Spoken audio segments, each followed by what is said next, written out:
Hello, everyone. Today is Wednesday. Just a reminder that you're going to upload your piece today. Remember, we want to learn more about the culture of Italy, and you are creating a brochure. Just as if you are traveling to Italy, you want to let travelers know what to do. So please make sure that you um, upload your brochure. Make sure you upload that, and that way we can kind of get an idea of how it's looking. So let's see here. I'm going to share my screen with you. Okay, my computer's acting a little interesting. Just see, share. So I want you to learn a little bit today about the culture and the foods that they have in Europe, because that was wonderful to be able to experience. Let's see.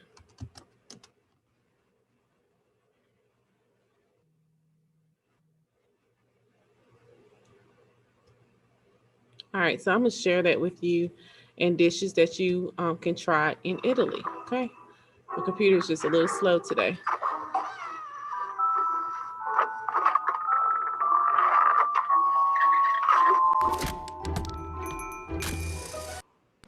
When you're traveling to Italy, you know you're in for some seriously good eats. Welcome to Mojo Travels, and today we're counting down our picks for what you have to eat in every part of Italy. Are you a fan of our videos? Be sure to subscribe to Mojo Travels and ring the bell to be notified about our latest videos. For this list, we're looking at the best local delicacies in some of Italy's most popular regions. Number 10, Orecchiette, Puglia. You know how on a map Italy looks like it's shaped like a boot? Well, the heel of that boot is where you'll find the Apulia or Puglia region. There are lots of delicious things to eat here, but the area is known for a particular shape of pasta called orecchiette, which translates to little ear. In the capital city of Bari, it's common to find women selling fresh homemade orecchiette on the streets outside their homes. The most traditional way to prepare this shape of pasta is in a dish called orecchiette alle cime di rapa, which is made with delicious rapini greens. Number 9, Tagliatelle al tartufo, Umbria. Known as the Green Heart of Italy, Umbria is located right in the center of the country. The traditional food in this region is often very straightforward, rustic, and deeply satisfying. A particular item that may be luxurious elsewhere is relatively commonplace here, the truffle. When you're in Umbria, you must enjoy the local truffles, which are usually black and earthier than the famed white truffles of northern Italy. And the most simple way to do so is in a dish with tagliatelle pasta, garlic, olive oil, and perhaps some grated pecorino. Number 8, Cozze allo zafferano, Abruzzo.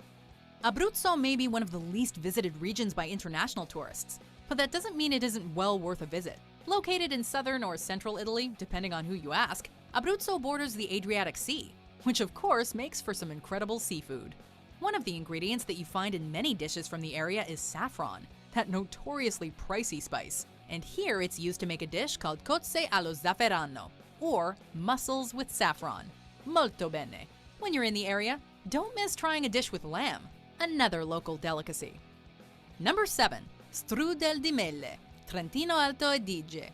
Wait, you're probably thinking, strudel in Italy? Everyone knows that strudel is famous in German and Austrian cuisines, but surely not Italian.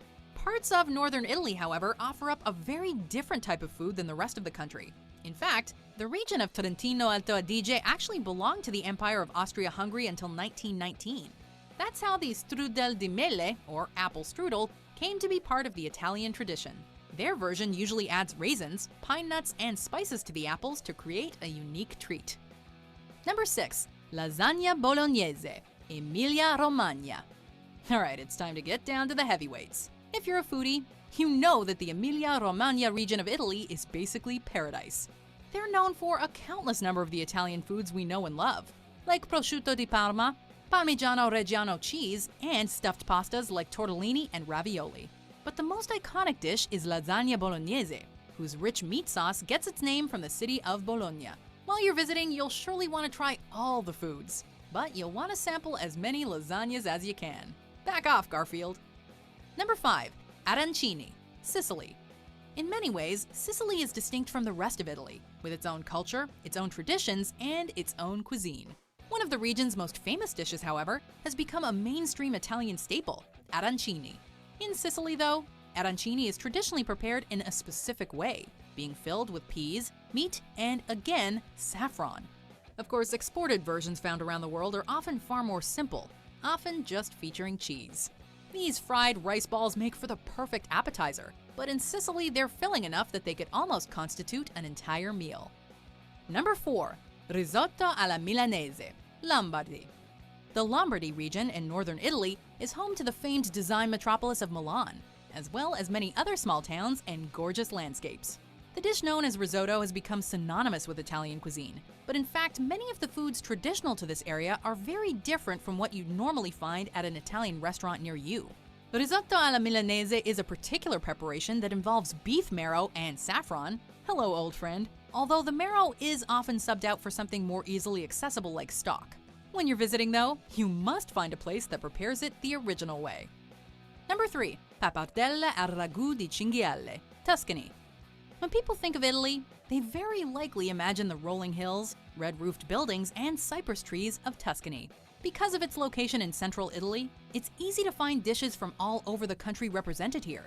But Tuscans, of course, have local specialties that are totally distinct. One is ragù di cinghiale, or wild boar sauce, which is served with a long and flat thick noodle like pappardelle or tagliatelle. The ragu meat sauce is prepared in a similar way to traditional bolognese, but because of the fattier cut used, it's even richer and more decadent.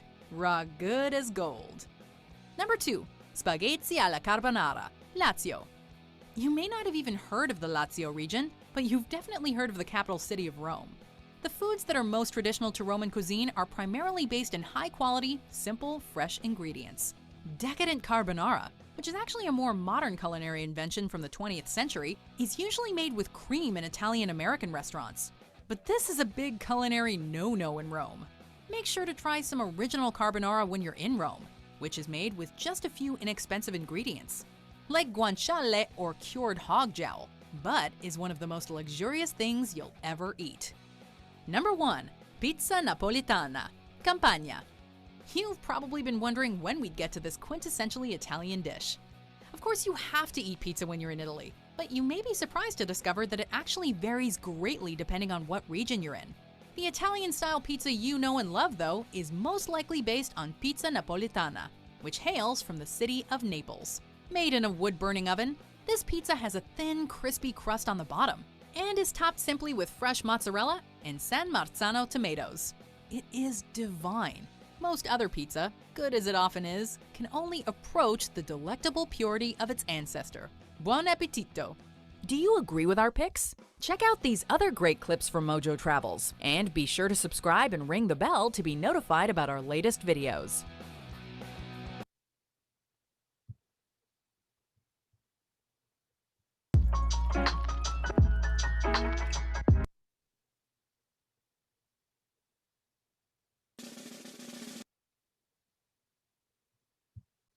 All right, you guys, that was really interesting. I did have a chance to eat the pizza, the spaghetti with clams. I had that over there in Italy. Delicious, delicious food.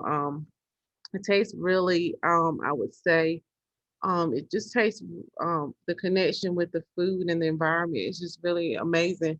The food tastes really fresh. Fresh mozzarella balls, pizza. Like I said, I had the spaghetti with the clams, and that was just superb. So just wanted you to get an idea of the country and the environment, and just kind of see how that has a connection even with the art. So we're going to talk a little bit more about famous pieces as well. All right, thank you.